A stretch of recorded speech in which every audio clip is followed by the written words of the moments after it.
Assalamualaikum warahmatullahi wabarakatuh. Pagi ni kita nak pergi berkelah. Berkelah kat mana? Sungai Lembing. Kat mana? Lembing. Sungai Lembing. Okey.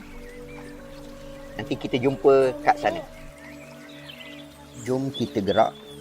Sebelum itu jangan lupa subscribe channel ini. Untuk sampai ke Sungai Lembing, kami mesti menempuh jarak sejauh lebih kurang 30 km.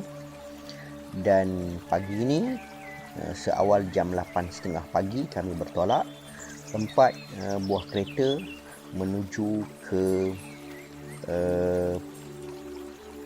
perkelahan Pasir Kubur, Sungai Lembing.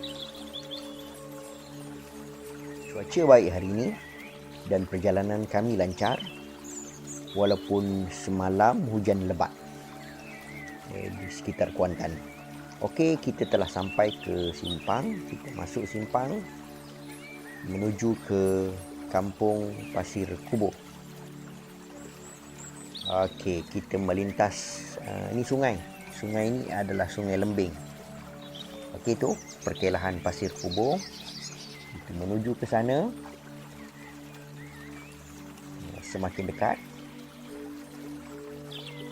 itu dia, kita sudah sampai di sungai. Dan apa yang menarik di sini ialah kenderaan boleh terus parking berhampiran dengan gigi air. Kita cari pot dulu.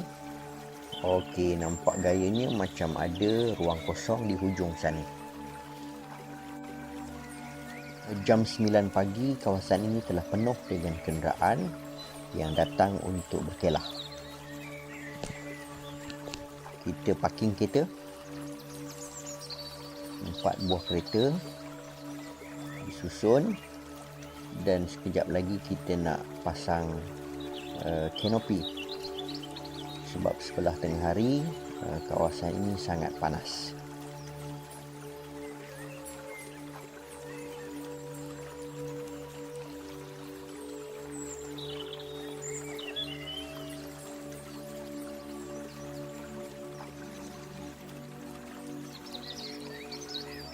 Di wajah masing-masing terpancar rasa gembira dan masing-masing dah tak sabar untuk terjun ke dalam air. Cuma sabar dulu sebab kita akan buat persiapan. Ada orang. Kita dapat juga nak ambil. Mama.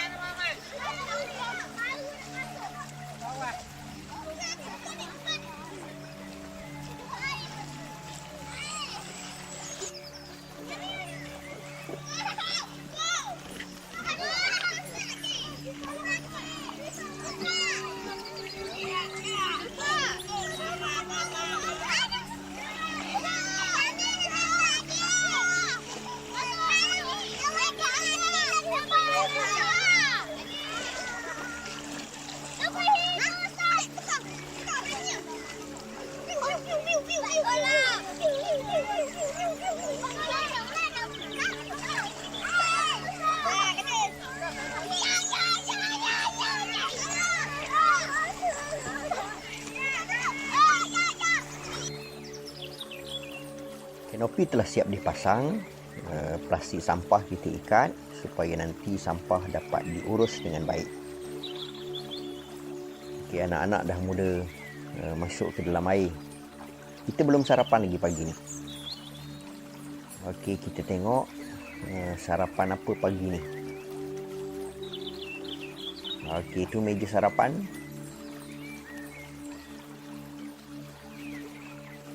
Macam biasa, makanan kegemaran nasi lemak, ayam goreng dan sambal bersama dengan telur rebus dan telur mata.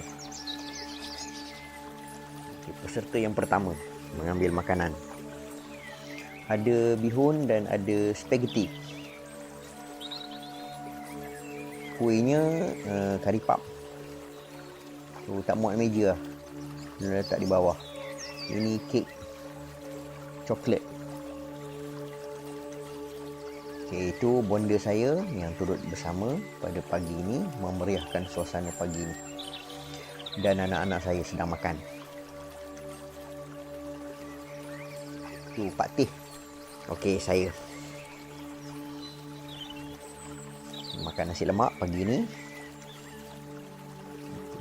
Okay, kamera tarik sikit, tengok nasi lemak biar orang lain tengok telio.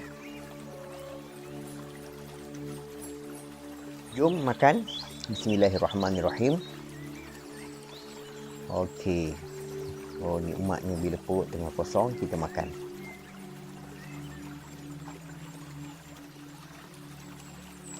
Nasi lemak special pagi ni. Okey, itu isteri saya yang menemani saya. Dia makan spaghetti dengan bihun.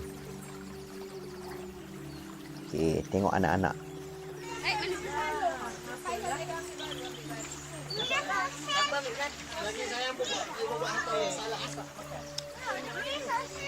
Okey, meja tiga salah sampai. Salah meja tiga salah. Oh, salah.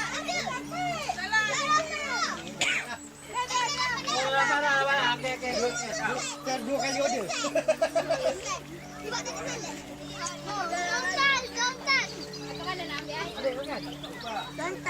Tak lagi. Mana? Mana punya? Sana. Nah, okey. Siapa punya? Salad. Ni salad. Itu dah kau bilang itu. Ibu.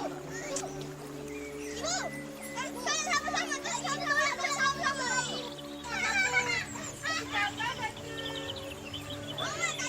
Tak boleh jadi. Zam cakap. Kenapa? Depan makan. Pergi kaunter saja. Kaunter tu ha. Tok jaga kaunter.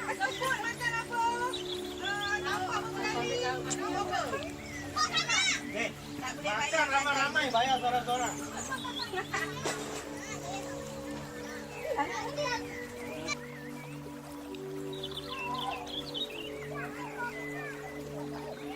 Okey. Sambil-sambil kita santai, hari ini saya nak tunjuk satu buku yang menarik. Bukunya bertajuk Perempuan yang Baik-Baik dalam Al-Quran. Siapa penulis dia? Penulis dia Ustaz Muhammad Syahri Abdul Rahman. Seorang penulis yang tidak asing lagi, yang memang terkenal dengan buku-buku yang menarik.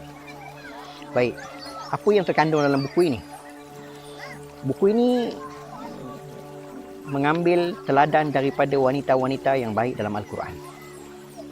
Kita pun ketahui bahawa dalam Al-Quran banyak kisah. 1/4 daripada Al-Quran itu adalah kisah-kisah yang datang daripada masa lampau. Dan daripada kisah-kisah itu, ada di antaranya ialah kisah-kisah wanita-wanita, sama ada wanita yang baik ataupun wanita yang ingkar kepada Allah Subhanahu Wa Taala. Buku ni ada 8 bab dan saya akan tunjuk bab-bab yang menarik yang ada dalam buku ini. 8 bab yang terkandung dalam buku ini ialah bab yang pertama surah An-Nisa, kemuliaan wanita. Bab yang kedua surah Al-Qasas, ibrah kisah ibu Nabi Musa alaihissalam. Bab yang ketiga surah Maryam, perempuan yang didatangi Jibril. Bab yang keempat surah Al-Mujadalah, perempuan yang mengadu. Bab yang kelima surah Al-Mumtahanah, perempuan yang diuji. Bab yang keenam surah At-Tahrim, perempuan yang berbisik-bisik. Bab yang ketujuh kisah 3 perempuan dalam neraka. Dan bab yang ke-8 babak konspirasi Zulaikha. Dalam bab yang pertama surah An-Nisa, kemuliaan wanita, penulis telah memuatkan kisah Nabi Adam alaihissalam dengan Hawa pada permulaan surah ini.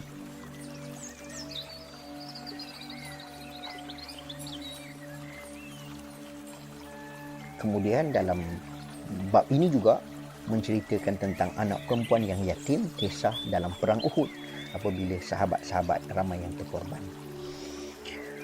Bab yang kedua, surah Al-Qasas, ibrah kisah ibu Nabi Musa alaihissalam. Ada sirah di sebalik surah. Kemudian diikuti dengan bab yang ketiga, surah Maryam, perempuan yang didatangi oleh Jibril, tentang penurunan surah Maryam dan kisah yang berkaitan dengan Maryam. Manakala bab yang keempat ialah surah Al-Mujadalah, perempuan yang mengadu, yakni merujuk kepada kisah Khawlah binti Sa'labah yang mengadu kepada Nabi SAW apabila suaminya telah menziharkan beliau. Dalam keadaan suami dia marah, suami dia menyamakan diri dia dengan ibu suami dia. Kemudian bab yang kelima, surah Al-Mumtahanah, perempuan yang diuji, dan dalam bab ini dia mengambil dan mengambil kisah yang melibatkan hijrah Ummu Kalsum binti Uqbah bin Abi Mu'aid. Bab yang keenam, surah At-Tahrim, perempuan yang berbisik-bisik, yang berkisar tentang isteri-isteri Nabi. Bab yang ketujuh, kisah 3 perempuan dalam neraka, dan kita nak tahu siapa dia perempuan-perempuan tersebut. Bab yang ke-8, babak konspirasi Zulaikha yang melibatkan Nabi Yusuf AS. Ke-8 bab ini diolah dengan gaya yang sangat menarik, yang meruntun kita untuk terus membaca, dan akhirnya kita tak sedar kita berjaya menghabiskan sebuah buku karya Ustaz Syarif Abdul Rahman.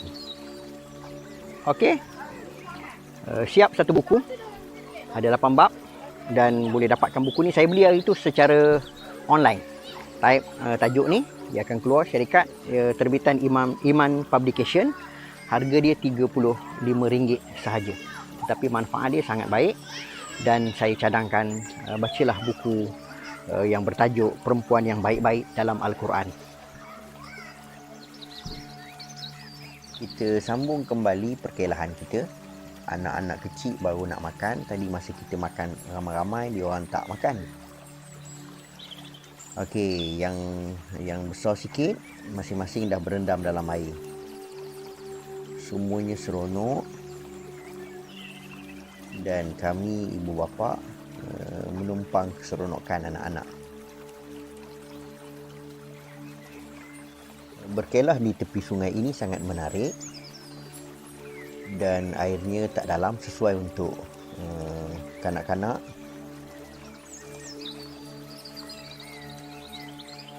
Airnya masih jernih, tapi tidak sejernih sebelum ini, sebab sebelum daripada ini lebih jernih daripada apa yang kita tengok pada hari ini. Mungkin barangkali hujan lebat semalam yang menyebabkan air pada pagi ini tidak sejernih biasa. Semua kereta diparking berhampiran dengan air. Ini memudahkan untuk ibu bapa mengawasi anak-anak.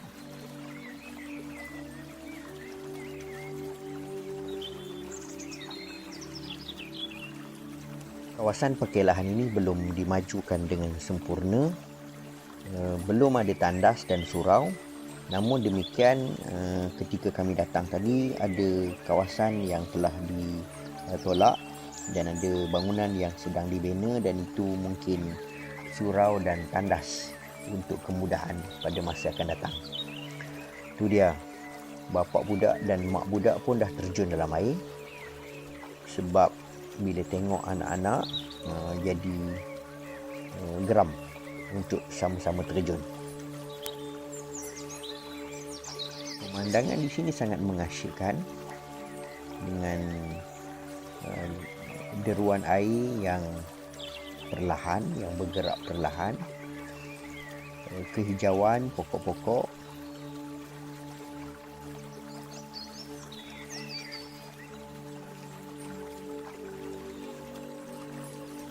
Tak rugilah untuk kita datang ke sini bersama dengan keluarga, bawa anak-anak dan isteri, menghabiskan masa di sini.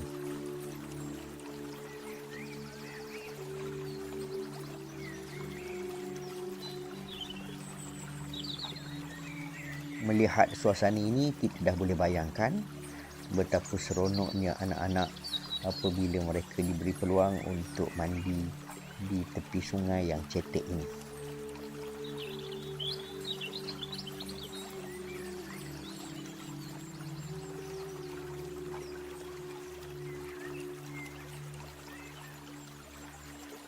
Anak-anak yang besar boleh kita ajak untuk susun batu, buat seperti empangan supaya air dapat ditahan, dan anak-anak yang kecil boleh mandi dalam keadaan yang selesa.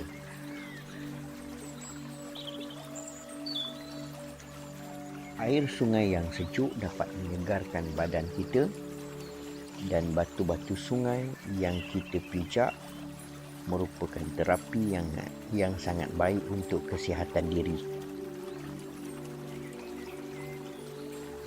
Sungai ini masih belum tercemar dan kita harap ianya terus terpelihara sebab dia merupakan khazanah alam yang perlu dijaga.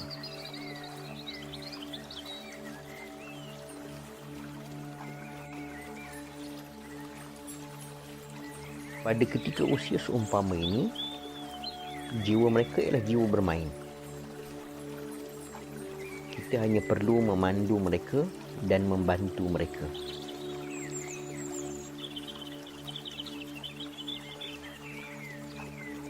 Itulah yang bertanggungjawab membina potensi diri mereka. Biarkan mereka menjadi anak-anak yang kreatif. Kita hanya memandu dan memberi ruang kepada mereka. Panggillah dengan panggilan yang baik. Jangan diherdik mereka, jangan dicaci maki mereka. Sentiasa keluarkan perkataan yang baik-baik sahaja. InsyaAllah perkataan kita akan menjadikan mereka anak-anak yang soleh. Antara aktiviti yang sesuai ialah mengajak mereka untuk menyusun batu-batu sungai. Buatlah bangunan tinggi dengan menyusun batu-batu, dan ini akan membina potensi diri. Mereka akan jadi anak-anak yang kreatif dan mampu memanfaatkan potensi akal yang Allah Subhanahu wa taala kurniakan kepada mereka.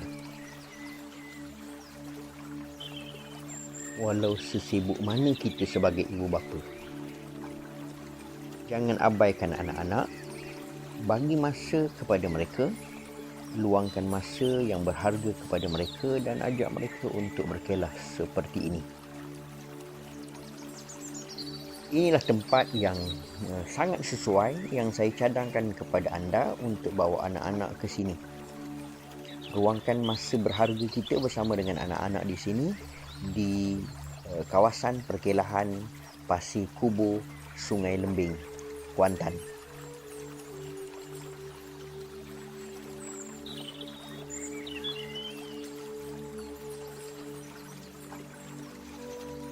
Kita dah sampai ke penghujung. Jom kita bergambar dulu bersama dengan keluarga masing-masing.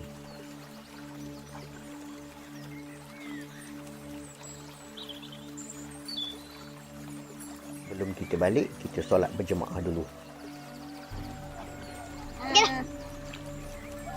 Alah, cakap apa lagi? Alah. Best dekat sungai ni. Tapi ada yang tempat dalam. Alah, cepat lu. Alah, tak nak. Nah. Air sejuk, seronok. Dapat makan, best. Kutik batu. Best. Minum air, best. Gunuk sangat. Nanti nak datang lagi dah.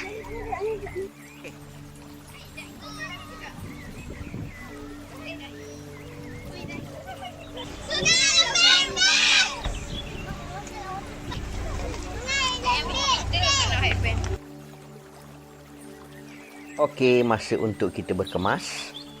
Kutip segala sampah-sampah yang ada. Jangan tinggalkan sampah di sini sebab kawasan ini perlu dipelihara dan dijaga.